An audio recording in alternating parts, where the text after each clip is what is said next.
Today we're going to be working on a Frigidaire model. In this case, the model number of this refrigerator was removed for some reason, but this is the basic model, so I hope this video can help you guys. The first problem that we have with this refrigerator is that it's freezing up the evaporator coils, and the homeowner is complaining about a freezer working, refrigerator not cooling. So we're gonna start by removing all the racks and trays and ice bucket out of the freezer side to be able to get to the evaporator and check our defrost thermostat and defrost heater on the freezer compartment.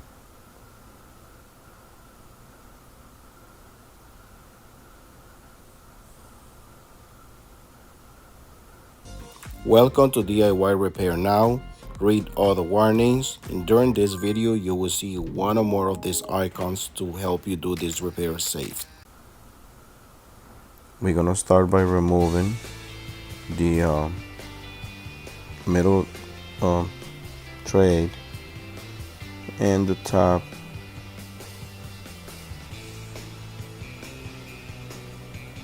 tray. You just gotta push it to one side and pull it out.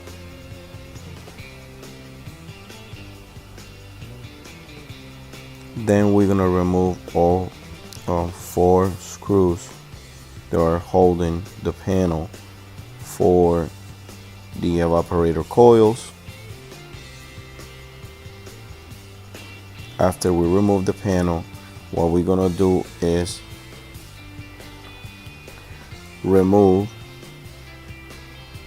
the harness where the defrost thermostat and defrost heater and also the fan motor are connected. Now we can hear the fan motor, but we still gotta test the defrost heater and defrost thermostat.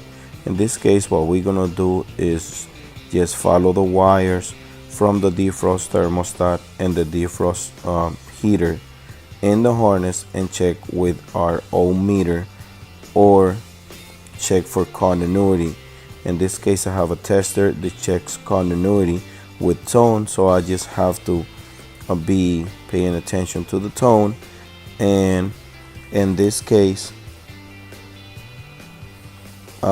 is giving me continuity, so it's beeping every time I test the terminals that comes from the defrost thermostat and also the defrost heater. Now normally when you see a coils like this, the most common issue will be the defrost thermostat or the defrost heater, but not all the time, and this is the reason why I did this video.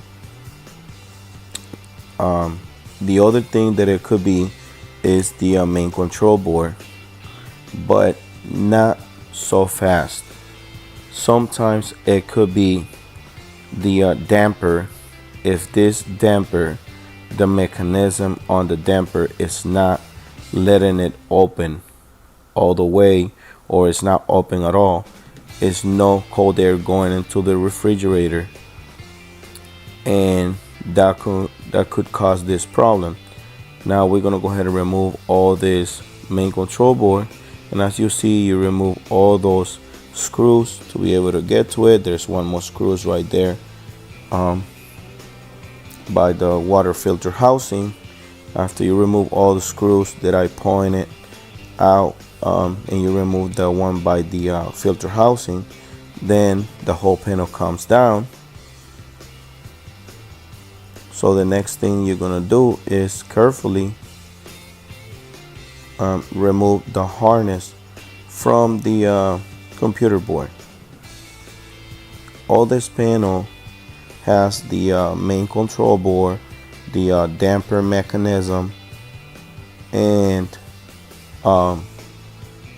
defrost temperature control thermostat. So as you see, I got all the piece out.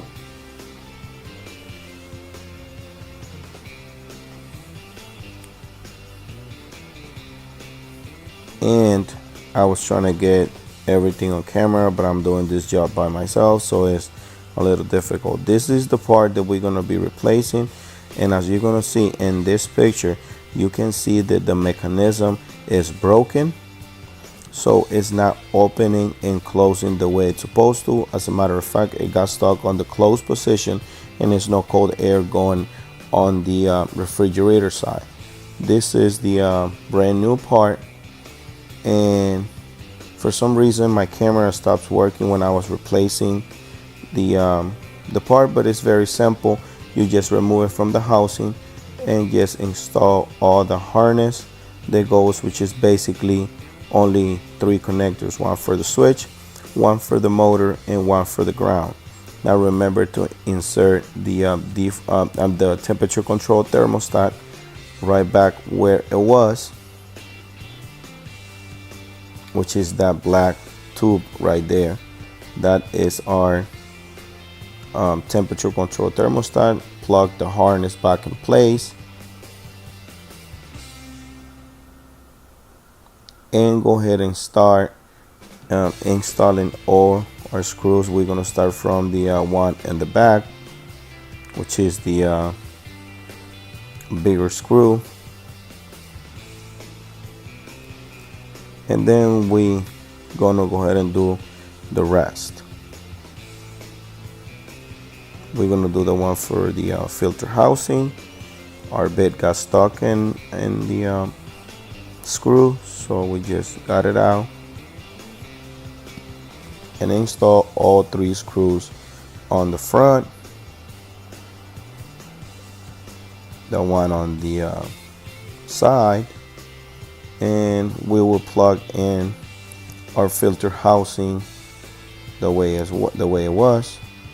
And lastly, we will install the cover for the water lines and reinstall our screw for the water line cover. Make sure all the screws are tight. Now don't over tighten it either, because that could be an issue. We're gonna go ahead and turn it on and put it back in normal setting. And this is the way you put your filter in and remove it. I didn't got that at the beginning of the video, but I can show it to you now. And go ahead and defrost all the coils if they were frost.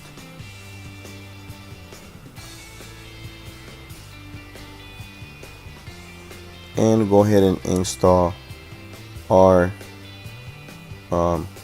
cover panel for our evaporator coils.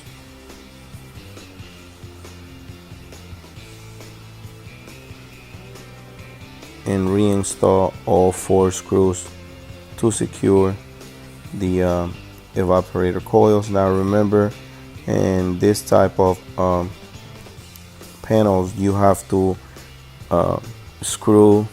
put the screw in place, but don't tighten it until you got all 4 in place, because otherwise if you tighten the first one, the other ones are not going to line out.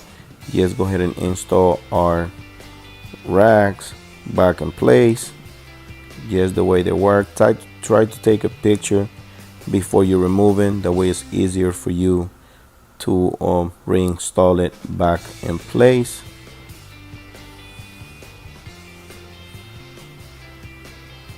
So we're going to install our bottom tray, and we already felt air blowing into the refrigerator side. Reinstall the light bulb.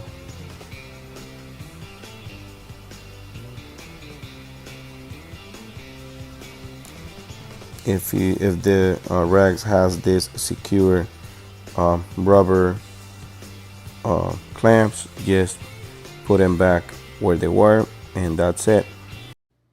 Alright guys, if this video helped you in any way, you can show us appreciation by giving us a tip using the following options that you see on the screen. If you cannot provide with a tip, is another way to support this channel by just dropping off a comment in the comment section down below.